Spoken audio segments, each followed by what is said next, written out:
Welcome back to the, can we speak in bar? Is that okay? Um, welcome back. Thank you, Hannah, for attending this session. You know, it's having a balabos here means brings significance to this discussion, and also for organizing this amazing conference. I can't wait to start. So now, of course, I can't remember. Anika, do you start? Are you first on the program, or is it Sasha? I think Sasha was supposed to start. Sasha was first. Okay, so we'll start with Sasha Polyan. Take it away. Großen Dank. I will switch into Yiddish. I will be speaking in Oh, Yiddish. it's a Yiddish. Ja, Oh, und heute muss ich sagen, dass es für mir ein größeres Gruß zu sein da und zu halten da Referat. Und ich will bedanken Hannah verbeten mich und ich will euch bedanken Anne für seine Vorsitzerin da und euch allen für kommen. Ich freue sich zu können vorstellen euch unsere Arbeit. Kennt ihr sehen meine Präsentation? Ja. Ich freue sich zu können vorstellen unsere Arbeit. Mit einem Jahr zurück ist heraus das Buch, was mir, Professor Sabine Koller und ich haben herausgegeben im Rahmen von einem großen Projekt, The Short Life of the Soviet Yiddish Literature. Das ist eine Sammlung von David Bergelsons Erzählungen in deutscher Übersetzung mit Kommentaren und mit einem Nachwort. Eine von den letzten Erzählungen, was es rein in der Ausgabe ist, die Erzählung an Eides, geschrieben in 1944, veröffentlicht in Einigkeit und später in 1946-47 übergearbeitet. Auf ihr will ich sich fokussieren. Die Erzählung ist einer von den besten Beispielen von dem späten Bergelsons Schaffen, ideologisch und poetisch. Die Erzählung ist gesetzt kurz nach dem Sof von der Zweiten Weltmilchome. Ein namenloser alter jüdischer Mann, ein gewesener Kazetnik, bekennt sich mit einer verhältnismäßig junger jüdischer Frau, was heißt Dore Aronski, und bet, sie soll verschreiben seine Sichroines wegen dem Konzentrationslager. Jeden Abend kommt zu ihr zu Gast heim und erzählt, und sie setzt über sein Eides auf Russisch und verschreibt. Einmal kommt ein Gast. Das ist Doris Amoliker Schochen, ein russischer Mann mit dem Namen Kirill, was es gewinnt auf der Front und ist noch was zurück von der Armee.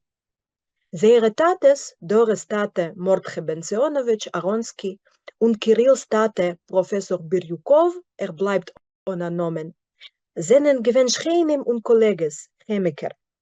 Bis der Milchome sind sie beide von den Nazis aufgehangen geworden.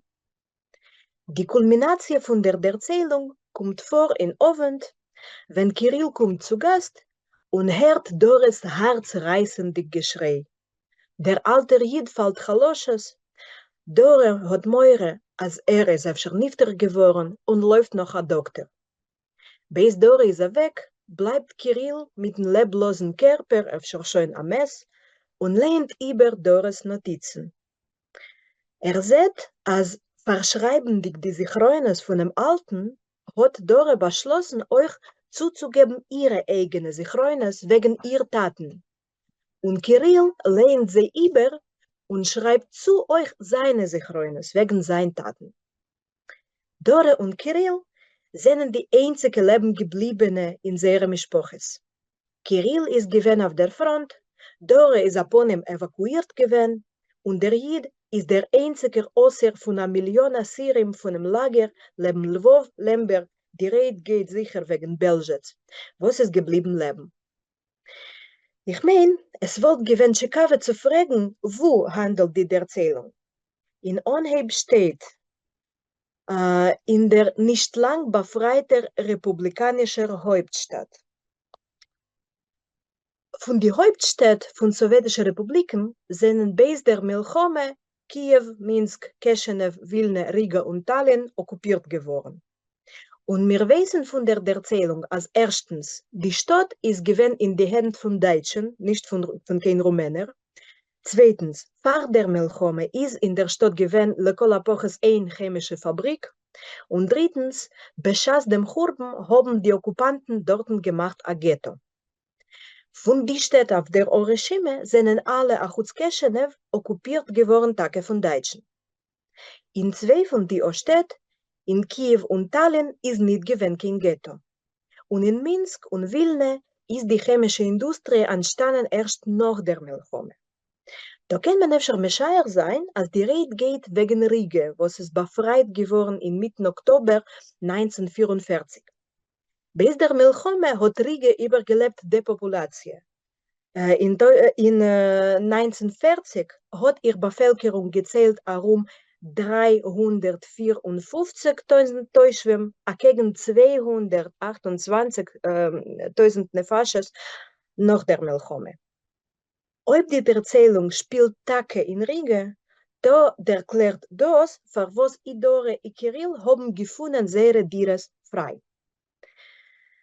Sind vor der Revolution sind gewesen in Riga chemische Anstalten. In der chemischen Industrie sind vernommen gewesen als ethnische Russen. Laut dem Zensus von 1935 haben Russen gebildet um 9% von der Bevölkerung und Jiden um 11%. Bergelson ist gekommen in Riga etliche Mal in die 20er Jahren, wie euch in 1931, und zweimal ist dort sein Pièce der Täuber aufgeführt geworden. Von der anderen Seite weisen an die Toponymen der Monten der Erzählung auf eine andere Gegend. Doris Mame kommt von Bessarabien.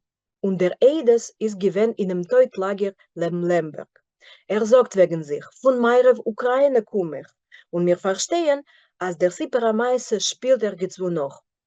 Öfter in einem anderen Teil Ukraine, in Kiew oder öfter in Kharkov, der gewesene Hauptstadt von der sowjetischen Ukrainischen Republik. Oder öfter in Moldova.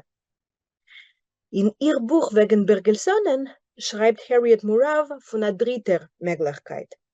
Sie verruft sich auf Bergelsons Artikel geschrieben für Einigkeit, in welchen es wird erzählt eine Episode, was es später rein in der Erzählung an Eides.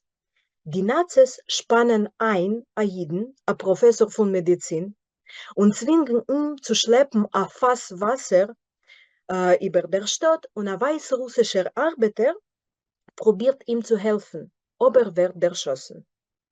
In der Erzählung wollen schleppen dem Fass Wasser Doris Tate und ihr Mame, was wird ihm helfen. Der Artikel, geschrieben für Einigkeit, heißt Minsker Hauptitaliengeneral von Kuba, das heißt, dass die nicht lang befreite republikanische Hauptstadt ist Davke Minsk.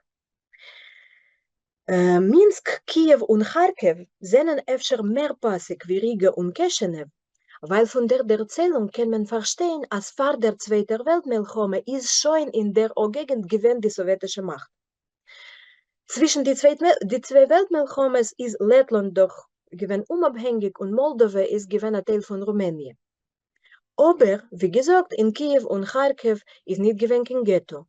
Und in Minsk ist die chemische Industrie entstanden erst nach der Zweiten Weltmilchome. Es kann sein, als Bergelson ist bekiven unpünktlich. Öfter beschreibt eine fiktive Stadt. Nicht umsonst steht in der autorisierten russischen Übersetzung von der Erzählung in der nicht lang befreiter größer Stadt, nicht kein republikanische Hauptstadt. Und Bichlal eine fiktive Situation, typisch für ein Geurel von sowjetischen Jiden nach den Churben. Das Gefühl von Vorgestelltheit, Imaginiertheit, Fiktivkeit wird verstärkt von dem Stil. In der Sache frühere wie euch sowjetische Werk von Bergelsonen beweisen sich Wörter und ganze Sätze auf andere Sprachen. Hebräisch, Russisch, Ukrainisch, einmal Deutsch, Englisch und Italienisch. Einmal sind sie übergesetzt auf Jiddisch, einmal nicht. In der Eides ist die Strategie anders. Das einzige Wort, was ist geschrieben auf eine andere Sprache, ist Pomagite, helft. Doris hysterisch Geschrei, wenn sie hat Meure, als der alte Jid ist gestorben. In Anheb der Erzählung steht, was ist die Zitat? In breit ausgebrochenem Eingang von einem ganz geblieben, sehr abgelupet Haus steht ein Jid von einem Jahr 60. Höher von seinem Kopf hängt ein abgemäckter Schild, auf welcher man kann überlehnen, nicht mehr wie das Wort Masch. Der Jid rührt sich nicht mit kein ein Eiver, wie es rührt sich nicht das Wort Masch. Und von der Seite dacht sich minutenweise, als ist nicht kein Lebendiger. Ist bloß ausgemalt in der dunkler Pustkeit von der fällendiger Tier und zu seinem Gesicht fällt etwas, punktweise fällt etwas zum Wort Masch auf der Schild, was über sein Kopf. Ist das Wort geschrieben mit Bukves, mit Galches Zeoisies? Auf welcher Sprache ist es? Man kann Meschaier sein, als das sind die ersten Oisies von dem russischen Wort Maschina, Auto, Maschin, Machsche, oder die erste Oisies von etwas russischer Verkürzung. Was hebt sich an damit? Lemoschel, Maschstreu, Maschinenboy. Das können euch sein die letzte Oisies von einer russischen Verkürzung, wie Lemoschel, Tjajmasch, schwerer Maschinenboy.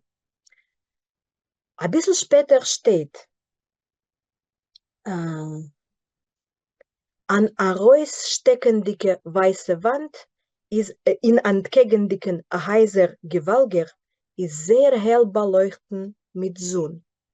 Und darüber dacht sich, als stärker wie Tomid schreit Heint herab von od der Wand der verbliebener unsinniger Aufschrift. Hannen hat man weggeführt von Ghetto, dem 27. ganz früh. Ist der Aufschrift auf Jiddisch? Kann sein, aber Bergelson der Mond nicht kein Unterschied zwischen die zwei Aufschriften bekiven. Der Mann wendet sich zu Doren, wenn sie geht ihm vorbei, und sagt, als bedarf sie. Sie versteht nicht, was eigentlich meint. Efter man soll ihm rüberführen auf ein anderes Gas, oder efter bedarf neue Kleider. Sie fragt ihn, antwortet und sagt, als ist ein Eides. Wer ist heint nicht kein Eides? Fragt sie rhetorisch. Und erzählt ihr wegen dem Teutlager und wegen sein Bakosche. Weiter steht, der steunt, kemat der Schrocken, steht gegen das Mädel, was heißt Dora Ronski, und eilt sich zu ihr Arbeit in Stadtrat. Sie sieht bloß, wie gegen auf der weißer, heraussteckendiger Wand beleicht die Sonne als heller, dem unnützlichen Aufschrift. Hannen hat man weggeführt von Ghetto, dem 27. ganz früh. Und ein Gefühl ist bei ihrer Sache akkurat wie von Ummetum, von alle ganz gebliebene Wend, da in Stadt, schreien jetzt zu ihr herab, ohne schier solche unnützliche und unsinnige Aufschriften. Hannen hat man weggeführt von Ghetto, dem 27. ganz früh. Das heißt, als Dora Ronski kein Aponym versteht, dem Aufschrift, was ist Aponym auf Jiddisch. Aber in was für einer Sprache haben Dora und der alte Mann geredet? Auf was für einer Stapel hat sie verstanden, als der Mann ist ein Jid und als sie ist ein Jiddischke? Haben sie öfter angehoben, ihr Schmues auf Russisch oder öfter auf Ukrainisch und sind später darüber auf Jiddisch? Ob sie haben Jiddisch geredet? Da was für ein Dialekt? Ob kommt von Meira auf Ukraine und sie von Minsk, sie von Kharkiv, sie von Kiew, sie von Riga. Haben sie sich gut verstanden? Bergelson schreibt gar nicht wegen dem. Man kann sagen, als schafft da eine imaginierte Wirklichkeit, in welcher die Grenzen zwischen den Sprachen sind zerschwenkt und abgemerkt. Oder lekol Apoches wären nicht der Mond. In Bergelsons früherem Werk ist die menschliche Kommunikation oder pünktlicher ihre Grenzen eine von den Hauptthemen. Kollerlei Unterschiede zwischen Menschen, in Mien, in Alter, in sozialer Zwiebel und so weiter, machen es unmöglich, sie sollen sich gut verstehen.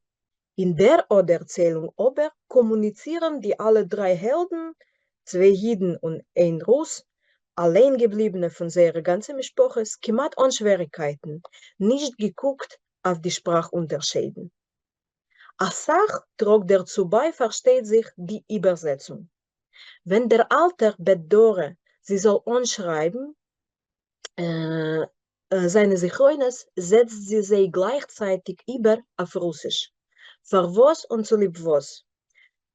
Dore kann das allein nicht erklären. Bergelson schreibt den doch genommen, ist ihr nicht im Ganzen klar, wer darf od die mi ihre Leben od dem Jiden und was wird davon auskommen. Bloß geht's tief in sich fühlt sie, als das alles hat Scheiches zu die verschwundene Gennady und Boren, das sind ihre Brüder, zum Umkommen von ihr Vater, von ihr ganzer Mischpoche und von alle ihre Neunte da in Stadt, von wann bloß einzige haben bewiesen sich Rateren. Kann sein, als Dore, was kommt von einer genug assimilierter jüdischer Mischpoche, und Aponim hat sie gelernt in einer russischer Schule, kann gut reden und verstehen Jiddisch. Ein bisschen Ärger kann sie es lernen und wahrscheinlich schlecht kann sie es schreiben. Für ihr ist wichtig, nicht kein Teues zu machen. Und schreiben, schön, kann sie gar auf Russisch. Ich allein habe bei unserer ethnografischen Expedition solche Informanten getroffen. Sehr Mameloschen ist gewesen Jiddisch, aber schreiben haben sie geschrieben bloß auf Russisch, weil das ist gewesen die einzige Sprache von der Bildung und sie haben mehr gehabt, als wenn sie wollten geschrieben auf Jiddisch, wollten sie gemacht als Achtösen und der Text wollte ausgesehen lächerlich und ungelumpen. In der Logik von der Erzählung ist das euch an Eufen zu nehmen Kirill in Spielereien.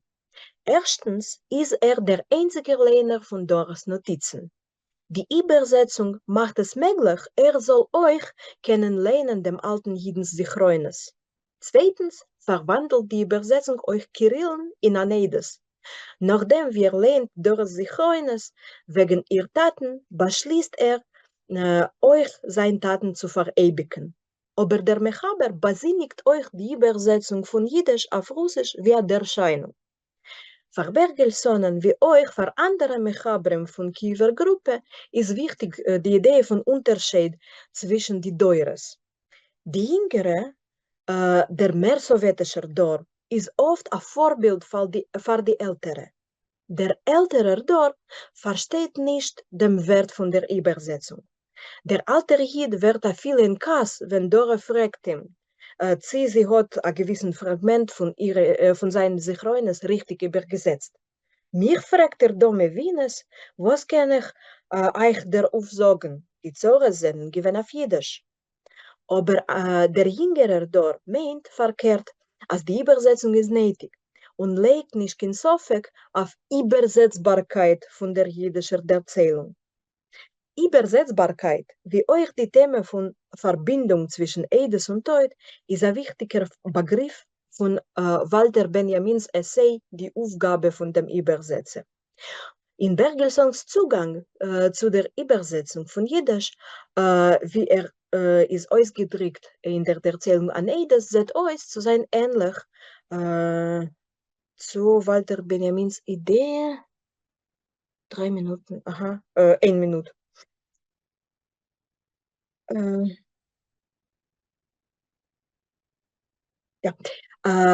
Eine von Benjamins wichtigsten Machschoves ist, als die Übersetzung berganzt das, was fällt in dem Mocker. Der Motiv von der ganzen, das Fehlendige, hebt sich an schon auf der ersten Seite von Bergelsons Erzählung.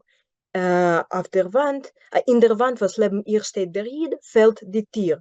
Und zu seinem Gesicht fällt etwas. Punkt wie es fällt etwas zum Wort Masch auf der Schild, was über sein Kopf. Und später der ganzen sich der Mocker und die Übersetzung und die Zichroines von alle drei Helden stellen zu neu das große Bild von dem, was ist geschehen. Jetzt will ich rübergehen zu dem Sammelsof.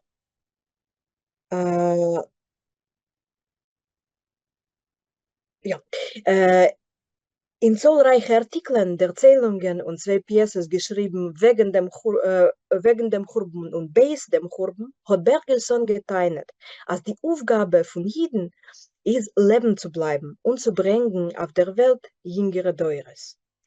In der späteren Version von der Erzählung, wie euch in andere Werk geschrieben in noch melchomedike Jahren, bleibt schon nicht kein Platz für der Idee. Es ist nicht kein Zufall, als keiner von den Helden hat nicht und abon wird schon nicht haben kein Kinder. Die Aufgabe von Jiden in Bergelsons späterer Werk ist zu gedenken, zu verschreiben und zu erzählen. Reden die wegen Bergelsons noch melchomediken Eulam. Übersetzung macht dem Narrativ von dem jüdischen Leiden prinzipiell zugänglich für nicht-jüdischen Lehner. Nicht zufällig hat Bergelsson übergesetzt einen Teil seiner Erzählungen auf Russisch für die russische noch melchomediker Ausgabe. Aber gleichzeitig macht die Übersetzung das jüdische Leiden nicht einzigartig, nicht nur jiddisch. Die Jesurim von Jiden wären nur ein Teil in dem großen, umfangreichen, heterogenischen Bild von die Jesurim von dem sowjetischen Volk Bichlal. Die Übersetzung also herum wird a Keili, was mit ihr wird die jüdische Loyalität basiert von der sowjetischen Loyalität. A großen Dank. Vielen herzlichen Dank, als Sache zu diskutieren und trachten. Und ob der Eulam hat Fragen, seid ihr so gut, klappt die Frage auf Zoom-Chat. Und jetzt lassen wir hören von Anika Walke. Euch auf Yiddish, Anika? No. No, good afternoon and good morning, I guess, wherever you are. I also want to thank the organizers, first of all, for inviting me and for giving me the chance to share some of the work, which is arguably very much a work in progress, in the same way that I feel like my Yiddish is very much a work in progress. So I will be speaking in English and also not reading the Yiddish quotes, but rather providing some of the translations. I wasn't sure what audience we would expect, so I prepared this all in English. So let me just quickly share my screen as well. So I'm currently working on a project on post-war Belarus, and I'm really thinking deeply about the legacies of the Holocaust in Belarus. And one of the issues I'm curious about is what does it mean for people in the area to live on in this space of destruction after a genocide. After a genocide, where often locals had participated in committing the genocide. And so one of the questions that I struggled with for a long time is to really learn about how Jewish survivors felt about living in Belarus, in the former Jewish Pale settlement.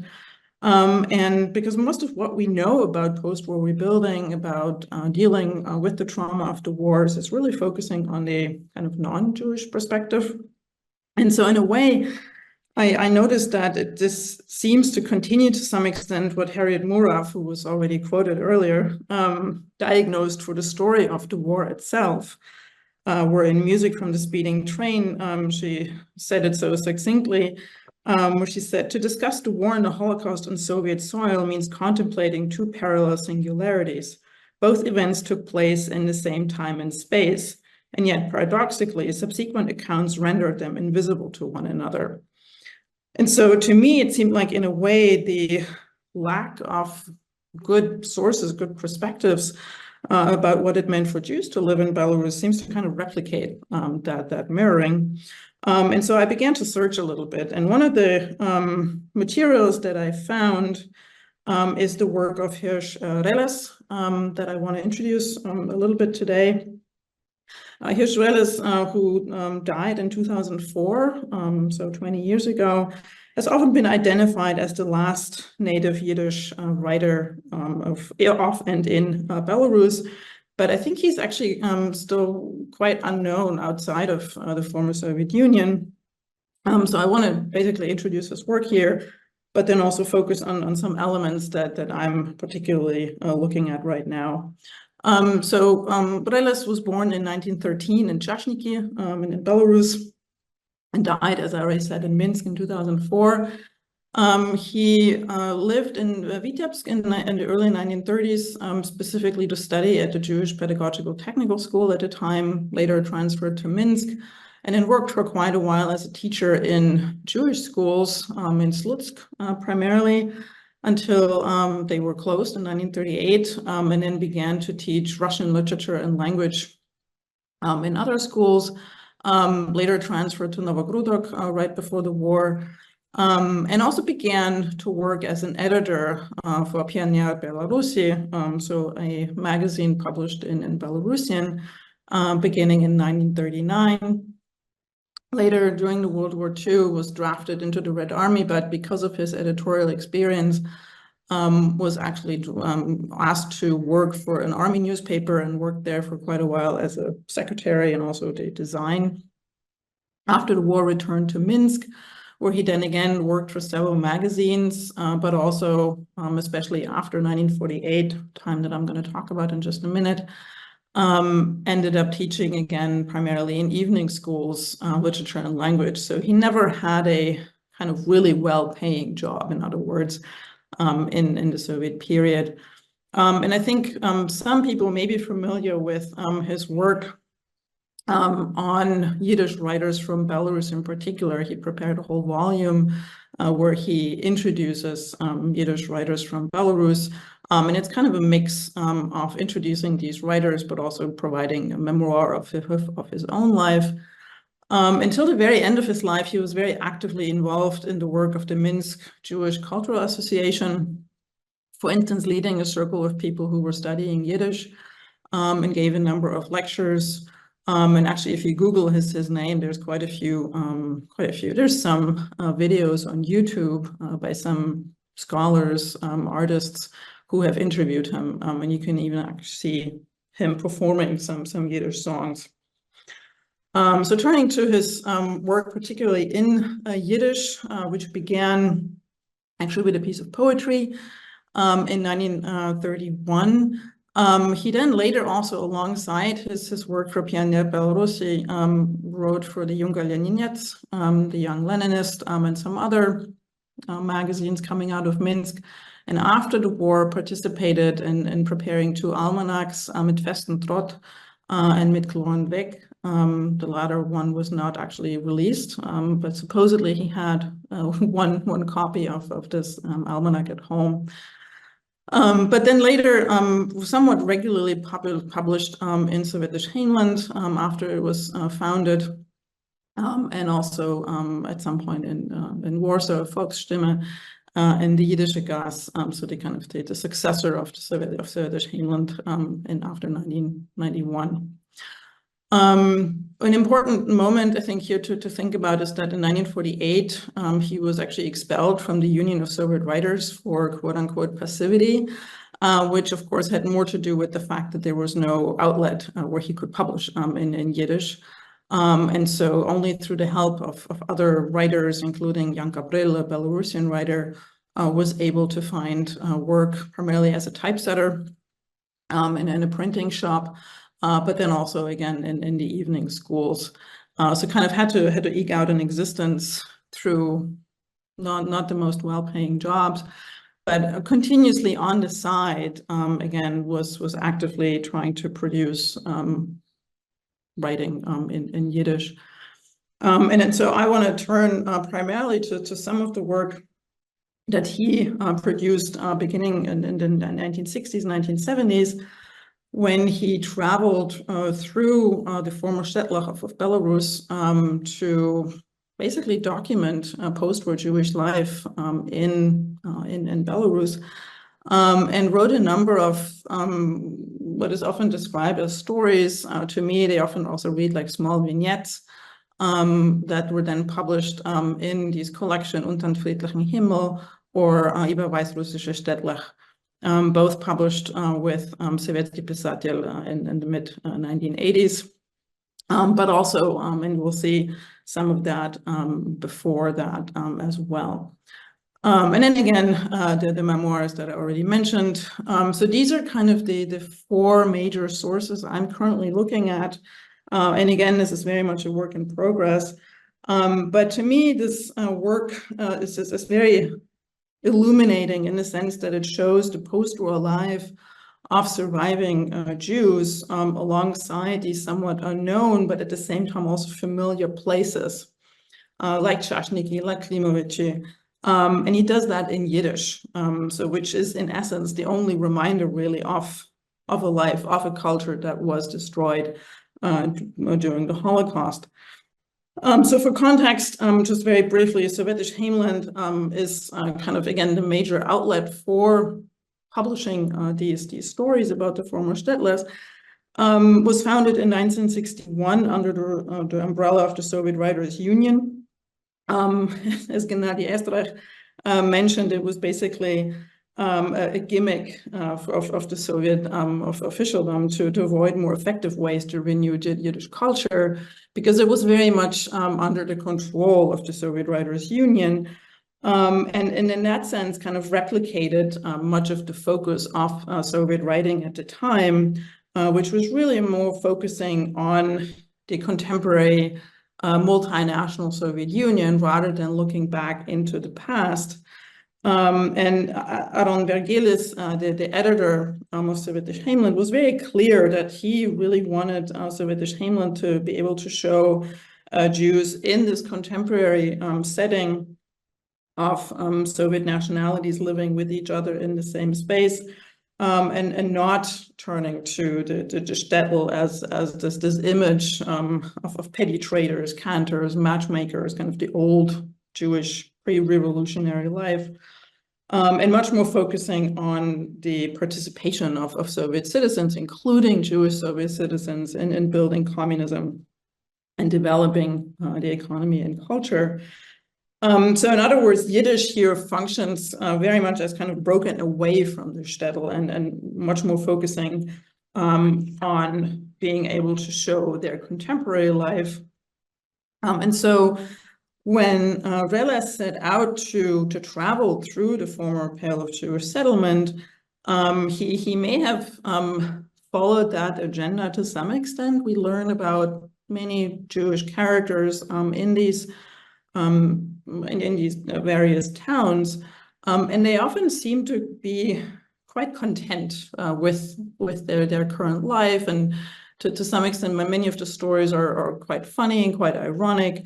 So replicate some of the kind of older literature about the shtetl that we may be familiar with.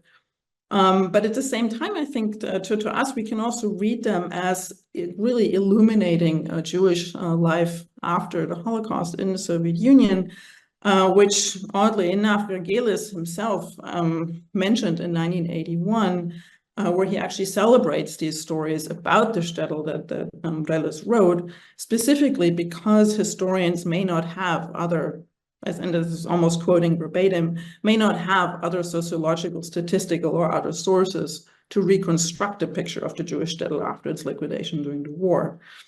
So to some extent, as you know, I'm not a literary scholar by training, although I think about literature a lot.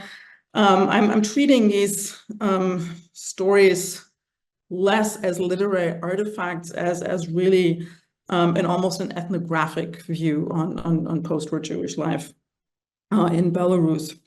And so just to give you a little bit of some insights into how he does that, and some of the themes that really touch upon the aftermath of the genocide, I want to turn to two stories. One of them here, Nitvat Halte Wunden, which was published in Untern Friedlichen Himmel, again, 1983.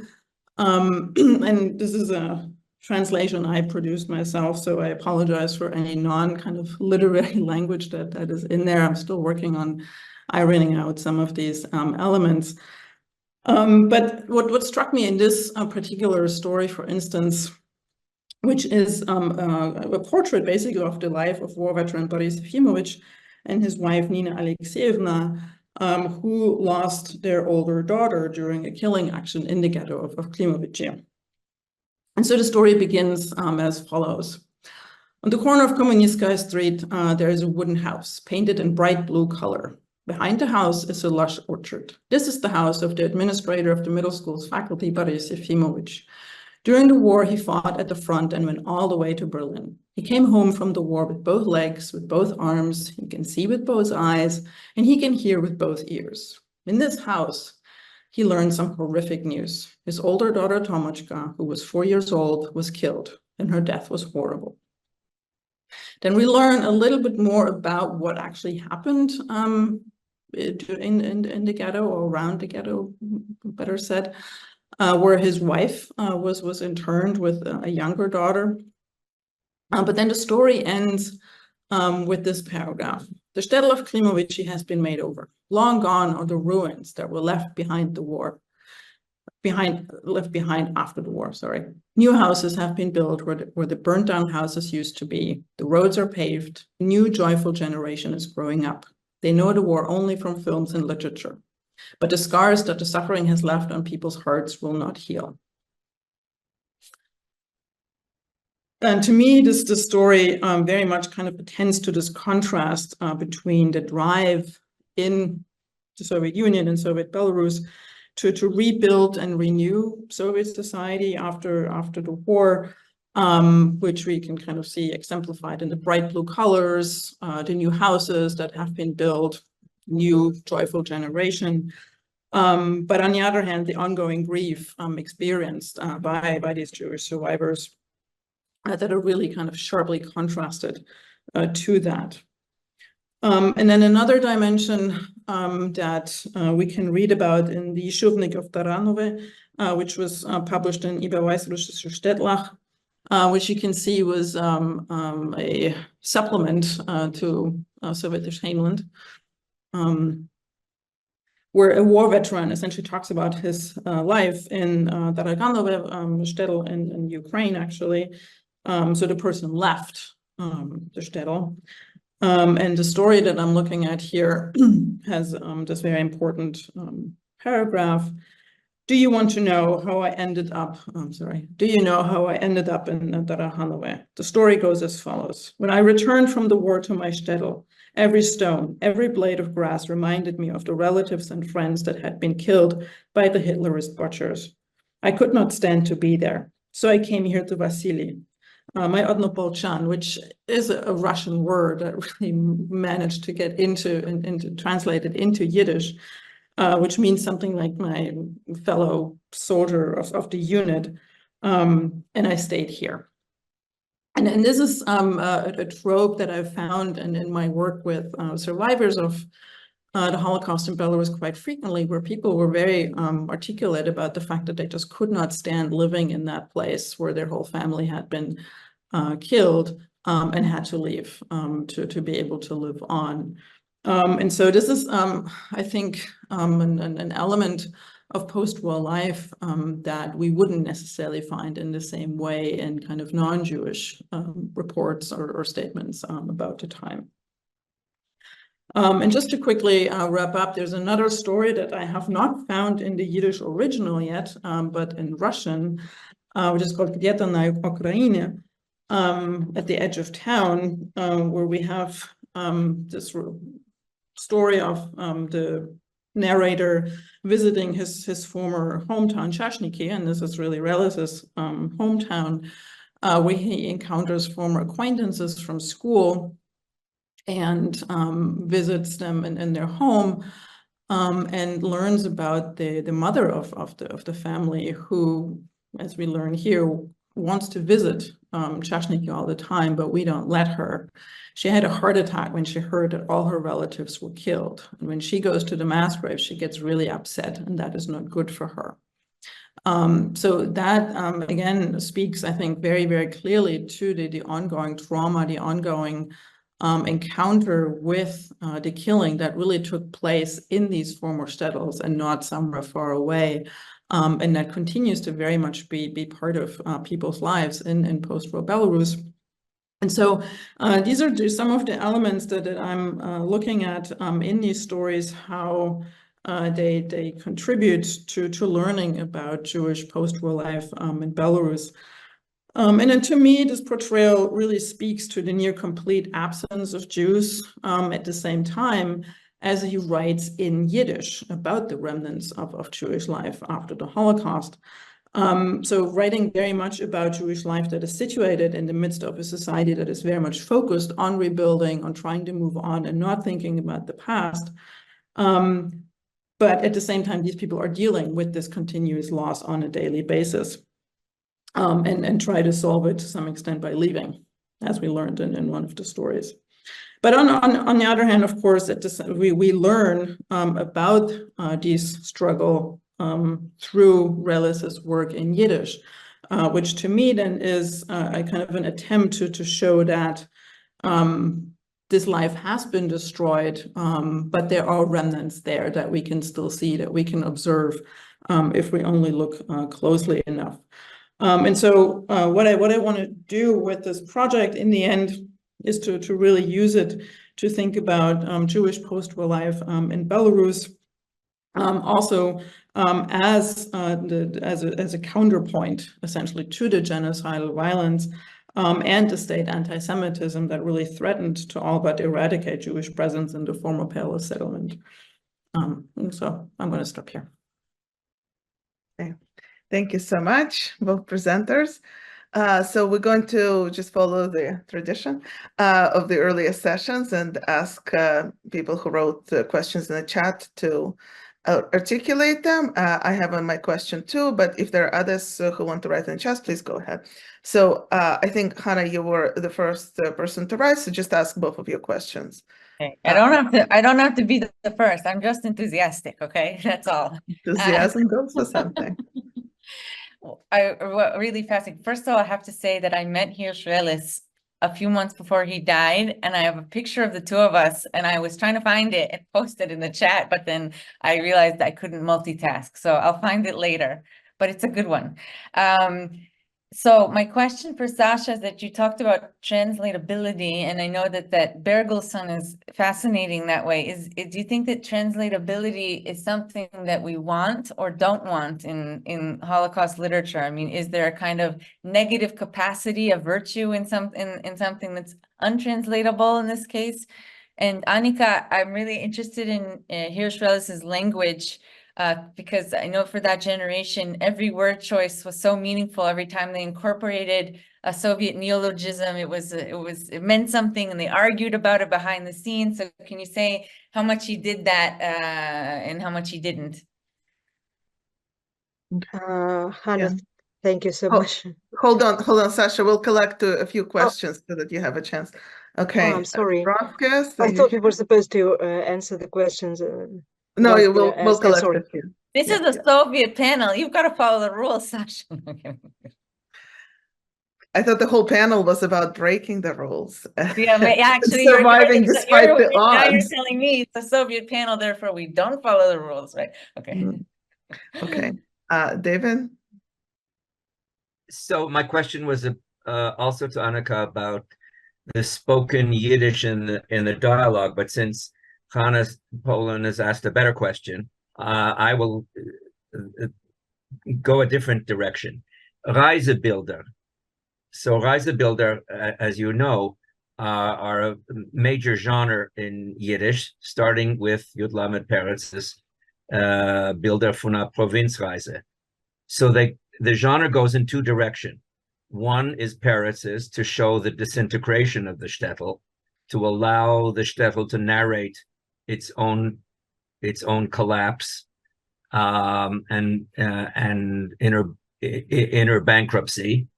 And the other is the Soviet Reisebilder, popularized by Shmuel Gordon in the 1960s. Immensely popular series that started also in Sovetish Heimland, only he did Ukraine. Mm-hmm. And he was describing, and they're very upbeat and humorous. And the point seems to be to show the world that the shtetl is alive and well, and the Jews are prospering there. So where does Relis fit exactly, do you think, between these two poles of in this ever popular genre? Okay, wonderful. Schönen Dank. Sven Eric, do you want to read your question? Sure. Sasha, thank you both for wonderful talks. So I was so fascinated, Sasha, by your account of the late texts by Bergelsson that I have not read them, and that you say that the problems of communication that are such a overwhelming theme and preoccupation and even structural kind of issue in his earlier writings, that they kind of fall away and people simply communicate. And I wonder if you could just say more about that. Is that I wasn't exactly sure how you were interpreting that shift, and do you see it?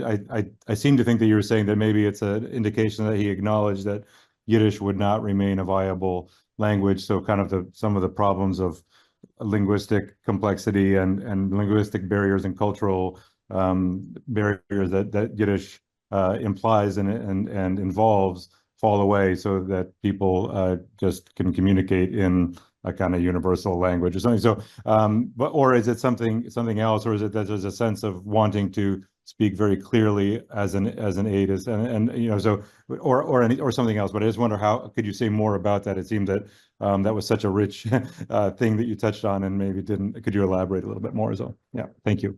Yeah, thank you. And I'll ask the last question of this round, and then we'll wait if there are questions from the audience too. I'm curious to both presenters about that noon, the noon, the Yiddish culture of noons. I keep thinking, well, first of all, in Anika's example, there was actually lange noon in the title, so I think they brought it back in the 80s.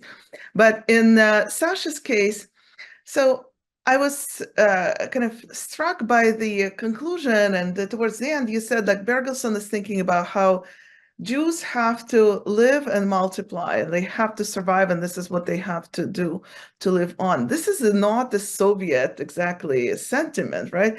Because I'm thinking about Emil Falkenhayn, I'm Canada, so everyone's talking about Emil Falkenhayn, who, said that there's a 614th commandment after the Holocaust, Jews have to multiply.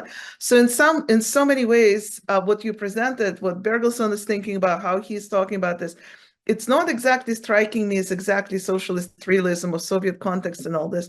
So I'm curious for your thoughts on, what are we missing without understanding that the Soviet approach to the Soviet, at least intellectual approach to this, was not like that different from what the rest of the world Jewish community was thinking about, with quite a different context.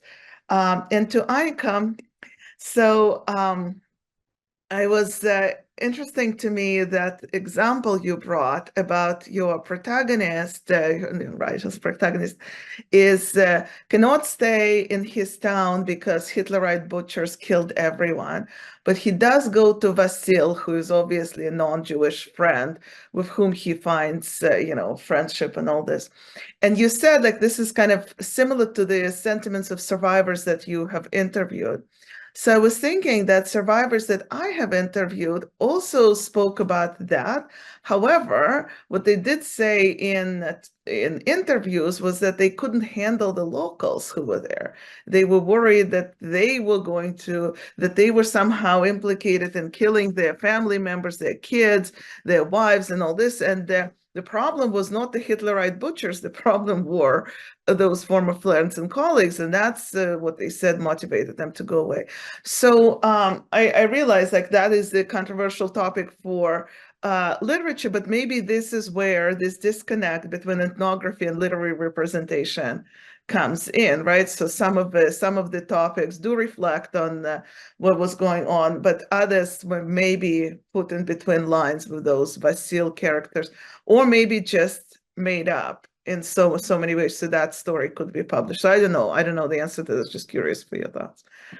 Okay, so now we'll ask our presenters to respond, please. Sasha, why don't we start with you? Thank you much. Thank you very much. I'm first of all, I want to apologize for having taken so much time from a presentation, and now I have to be short. I ask all the three persons who asked the questions, and why don't I start with Hannah's question, which was first. Hannah asked if translatability is something we want or we don't want to see in the Holocaust text. And I think the question is who these we are, and the answer really depends on that. And I think Bergelson's short story actually contextualized these differences between the perspectives. The representatives of the older generation, the elderly Jews, they definitely think that their testimonies are untranslatable. But as for the representatives of the younger generation, as well as the narrator, the author, I think they are convinced that they are translatable and therefore they have to be translated. As for Sven's question, thank you so much. It's a very rich topic and it's a very interesting perspective. I have to say that this issue of problems of communication has something to do, first of all, with the characters of Bergelson and not with his reflections on Yiddish. His characters are being transformed over the years, and his characters in his earlier works are all they're all automized. They cannot really communicate. Most of them are outsiders in the society. But in the 30s, his attitude changes, and he tries to show the Soviet society as such that finds place for every person and every character, and they all are included into communication. They all find an appropriate way to communicate with the others. And as for Bergelson's reflections about Yiddish, I'm not sure his message is that Yiddish will not be vital enough to be able to have a community. But I think he's saying that the Holocaust testimonies have to be translated into other language in order to reach a broader audience. And I think this is his point here. I think he says that these testimonies, as well as the idea of Jewish suffering, is not to be just conserved within the Jewish society, but to be transferred to the whole Soviet folk. I think that's his point. And Anna, thank you so very much for your question. And thank you so very much for this parallel context for Emil Fackenheim's idea about the 614th commandment. As far as I could notice when reading Bergelson's writings, in a row, there is a striking difference among his stories and some articles written for Anika and his plays written, I would say, before 1945 and after this year. And the second group includes writings composed in 1946-47. In the earlier writings, the idea is that Jews have to multiply. And as far as I understand, after the war, although he was a member of the Jewish anti-fascist committee, and although he had access to all kinds of information getting to the committee from the Städtlach and the cities, and he more or less knew how many Jews were murdered there. But still, as far as I understand, after the war, he was so much struck by the full scale of the extermination of the Jewish folk that he no longer had an illusion that the Jewish folk could be restored. And he changed to the idea of testimony, of witnessing, of bearing witness, and of just fixing what we know. Thank you. Okay, Anika, go ahead. Yeah, I'm going to try to respond to these questions. As I said earlier, this is very much a work in progress, and I am not sure I have really a good sense of the breadth of Yiddish literature. I come from a slightly different angle at this material. But to me, what I do know about the literature on the shtetl in particular, and in Peretz's and Gordon's portrayal, to me, Reles seems somewhere in between. Because I think he's very much aware, and it becomes very clear in the stories, that the shtetl as such does not exist anymore. I think what he encounters are these individuals that resemble, in some ways, these kind of typical Jewish characters, but are also very much Soviet Jews. And I think the most stark reminder of that are their names.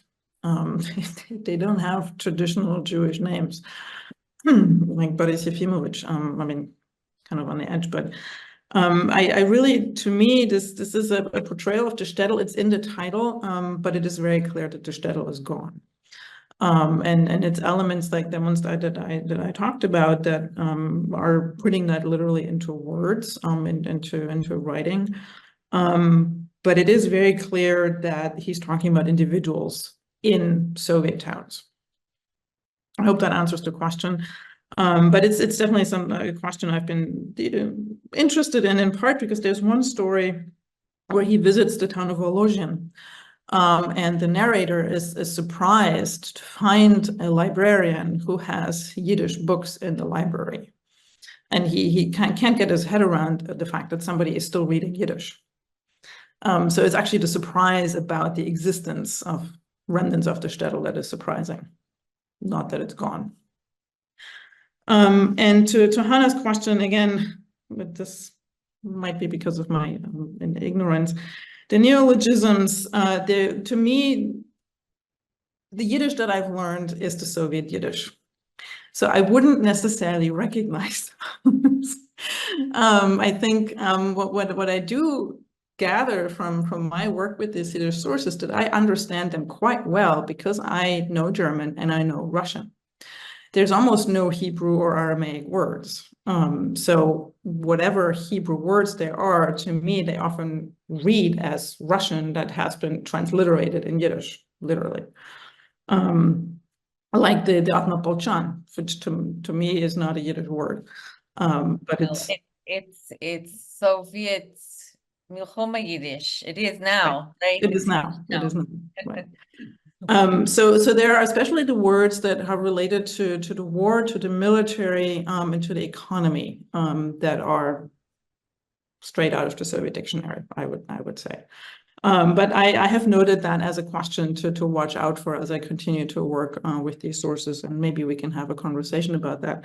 And obviously, I want to know more about your encounter with Hirsch. That is, you met him way before I became interested in this part of the history. And then to Anna Stench's questions about the locals, they encountered the confrontation with the locals as kind of one of the main motives for people to leave. I don't find that in that story. That really is the only paragraph that talks specifically about the motivation to leave, and where it really is the land, the rocks and the grass that reminds him. And I mean, to me, that speaks to the mass graves, right? That speaks to what is actually underground, is the presence of the dead. But I have not, in the stories that I have been reading so far, there's not much about the reference to conflicts with locals. So. Maybe that's the known, maybe that's it. Maybe. Okay, so we have two really interesting questions that came in later. So Hannah, what do you think? Should we just like at least articulate them, or we have to finish? Maybe exactly? just read them aloud. So I'll read them aloud, and then schedule our contract with the audience. Okay. We keep the contract with the audience. Okay, so Hannah's question is, in new interest in Yiddish and Holocaust materials, do you feel, the presenters, as I do, Hannah, that there is way more focus on DP camp, Polish Yiddish, and Soviet Yiddish is even less known? So much to say, to discuss. And Klotz's question is also really interesting, taking to a different direction, to Anika, and talking about emotions. But the question itself is, have you come across in Hirsch Relis's writing on Jews taking care of the dead, or of being involved in exhumation or reburials in Belarus because no one took care of them? Oh my God, I'm so interested in that. Thank you so much to our presenters, our audience, multilingual audience, and that wraps up today, and we'll see you all on Tuesday. Yeah, let's see those who can attend the war discussion tomorrow, and those who have private sessions. So there's some of us eating tomorrow, but the conference resumes on Tuesday. And I remind you that the first panel is again a discussion of pre-recorded sessions. So make sure you've seen those if you haven't already. And thank you to everyone for this great scholarship, Anika, Sasha, and wonderful job, Anya, moderating. It was it's fascinating. It's so rich. So thank you. Thanks, everyone. Herzlichen Thanks, Dank. everyone. Thank you so much. Thank you. Gute Nacht. Good